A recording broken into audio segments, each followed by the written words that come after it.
Grace and peace to you from God our Father and our Lord Jesus Christ. Amen. My Grandma Sally, my mom's mom, was a big fan of the yard game Kick the Can. Have any of you ever played Kick the Can? Some of you? Okay, for those of you who may not be familiar with this game, Kick the Can is a high-stakes game of hide and seek. The seeker must find the hiders all while guarding a can that is placed in the center of a field or yard. If any of the hiders sneak past the seeker and kick the can, all of the hiders that had been captured are set free and are able to go out and hide again. A seeker only wins the game after they find all of the hiders without anyone kicking the can. I was terrible at this game. My mother's family is highly competitive. I am not. I am a terrible hider, and I'm an even worse seeker. My family knows, excuse me, I'm easily thwarted by competition and suspense. I get really nervous that I'm not going to do well, or that I'm going to get caught, or I'm not going to find everyone, and so I kind of freeze up and go to the same hiding spot. And I'm not that fast of a runner, which I'm sure is shocking to all of you. And so my cousins and my grandma would purposefully hide at the back of the house to force me to seek them at the back of the house, so we'd have to sprint really fast to so I could try to keep them from kicking the can and setting my captors free. I was terrible at this game. Inevitably, when it was my time to seek, the can was kicked multiple times, my few captors were always set free, and we always ended the game when I was the seeker because it just would never end. I am an overly predictable kick the can player. In all of my years playing kick the can, I never once captured all of my hiders. The voice of God calls to Isaiah and says, "I am about to do a new thing. Do you not perceive it?" And while there is a constancy in the redemption that God offers, God is no routine kick the can player. God knows how to both hide and seek. God knows how to set the captives free. And God, unlike my family, knows how to end the game in a way that ensures everyone has a good time. Somehow, God accomplishes this task while being surprising and remarkable and unpredictable every day. The disciples in today's gospel, especially Judas, expect Jesus to keep playing the same game that God has always played. Jesus is about to do a new thing through his death and resurrection, but the disciples do not perceive it. They expect him to keep playing the same game he has been playing for them, with them, as they've been his disciples. They expect to continue to travel around the countryside with him, sitting at his feet, listening to him teach, without them having to do any work at all. They expect him to engage in this never-changing, never-ending cycle of conversation where people talk about what it means to be faithful without actually doing anything to become faithful. They would rather spend their time talking about how we should treat the poor, how we should confess our sins, how we should help our neighbor, how everyone really should do their part, but the disciples don't want to do that work. They'd rather sit around and talk about it. They expect that their job of disciples is to sit and listen to Jesus' teaching while Jesus does all the work. Sound familiar? Judas asks Jesus about the money, about the oil, because he wants to keep playing the same game the disciples have always been playing, talking about how faithful people should spend their money without making any actual changes to their own lifestyle. And so Jesus answers this question, and he says, hey, we've talked about this before. The poor are always going to be with you. You need to take care of them. I've told you 100 times. But something new is happening. I am no longer going to be with you. Do you not perceive it? Now is the time to put your faith in action. Don't distract yourself with the familiarity of the same game. Get ready to play something new. The game where you have to do some work. The disciples don't like this. But Mary gets it. Mary understands that Jesus is playing a different game than the game they've played before. My hunch is that Mary would have been really good at kick the can. Because Mary is prepared for things to play out differently. She's prepared to hide and seek and find God in new places and new ways. She does perceive that Jesus is about to do a new thing, and she is prepared for the unexpected. Before we go any further, we need to pause a moment and make a little check to make sure that we're all on the same page about which Mary we're talking about. Each of the Gospels has a different story of Jesus being anointed, and none of them agree on what's happening here. In Luke, Jesus is anointed at the beginning of his ministry as he's collecting disciples, and this woman is some unnamed sinner. We don't know much about her. In Matthew and Mark, the Mary who anoints Jesus anoints him on the Tuesday after Palm Sunday, so a week from this Tuesday. And this Mary is Mary Magdalene, according to Matthew and Mark.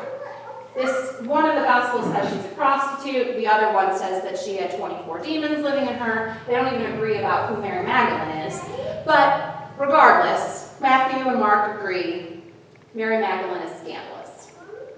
This is not the Mary that John is describing. The Mary we read about today is not scandalous. She's a good girl. And this doesn't happen after Palm Sunday. It happens on the Sunday before Palm Sunday, Palm Saturday, if you will, before Jesus goes into Jerusalem. This Mary is not a sinful woman. She's not a prostitute. She's not scandalous. She is not Mary Magdalene. This is Mary, the sister of Martha and Lazarus. The Mary who sits at Jesus' feet listening to him teach is the same Mary that sat at his feet listening to him teach when her sister Martha was cooking in the kitchen a couple chapters back.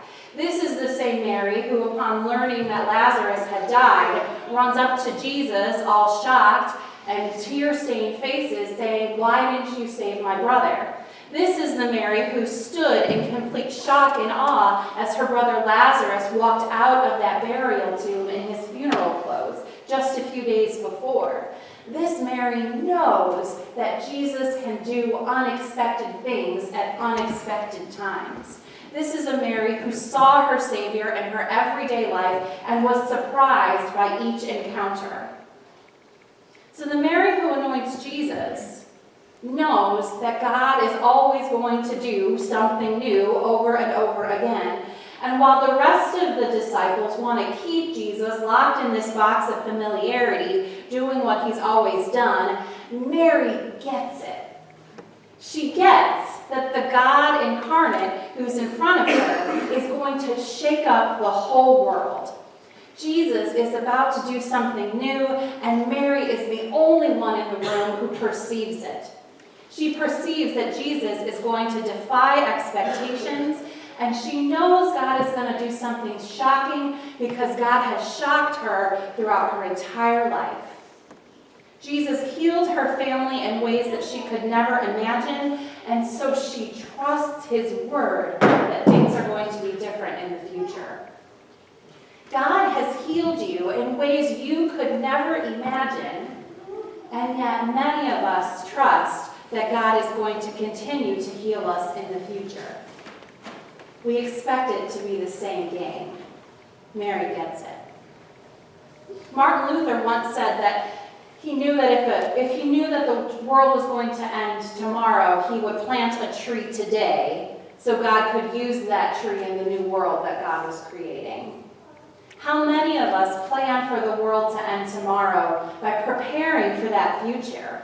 Mary understands that the world as she knows it is ending, that Jesus is about to do something new, and so she gives this gift to prepare for the kingdom that's about to come. She gives this gift to prepare for the world she has not yet seen, not for the world she expects, but for the world she cannot yet imagine. That's what's happening here. Judas, for all his flaws, and there are many, he isn't exactly out of line to be surprised by Mary's use of oil.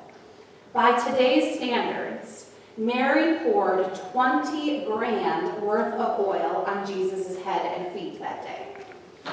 I'm glad you are shocked by this. That's exactly the feeling that the disciples had. 20 grand. She gave up everything she had to show that she trusted in the world that God was building she did not yet know. This was more income than her brother could make in an entire year. Imagine giving next year's salary to Jesus today. That's what she did. Mary didn't know what was going to happen next. She had no map for the future. She didn't know that next morning when she woke up, Jesus was going to ride into Jerusalem. She didn't know that in a few days he would stand trial against church and state. She didn't know that Jesus would be crucified on the cross or spend 3 days in a tomb. And she certainly didn't know that Jesus would rise again. Mary knew nothing except the promise that God would take care of her future in surprising ways, just as God has always taken care of her family in surprising ways of the past. She gave today, trusting that God would take care of her tomorrow. God is about to do a new thing in your life. Do you not perceive it? Like Mary, you have no idea what tomorrow will hold, or the day after that, or a week from now, or a year from now. You have yet to discover how God is going to breathe new life into the tomb that is your life. But even if we don't know what happens next, we can still trust that God will be as faithful to us in our future as God has been faithful to us in our past. The game that we play is going to be different, but God's sportsmanship will be the same. God's desire to surprise us is the same. God's desire to restore us is the same. God's ability to forgive us and renew us and do new things for us is the same. It will happen in ways that you have not seen before, in ways you cannot yet imagine, in ways that surprise you and shock you and knock you to the ground, but yet God's love for you is the same. Mary's act of extravagance is one of someone who trusts that God is going to provide for her. She gives Jesus everything she has. 20 grand in one moment, trusting that God will provide for her tomorrow and her next year and the year after that. While the other disciples want to hold on to their resources so they can one day care for the poor down the line, Mary gives all that she has to Jesus today because she trusts that God has a plan for her tomorrow. She gives everything that she has today because she trusts that God has a plan for her future tomorrow. God is about to do a new thing in your life. Do you not perceive it? Better yet, do you trust it?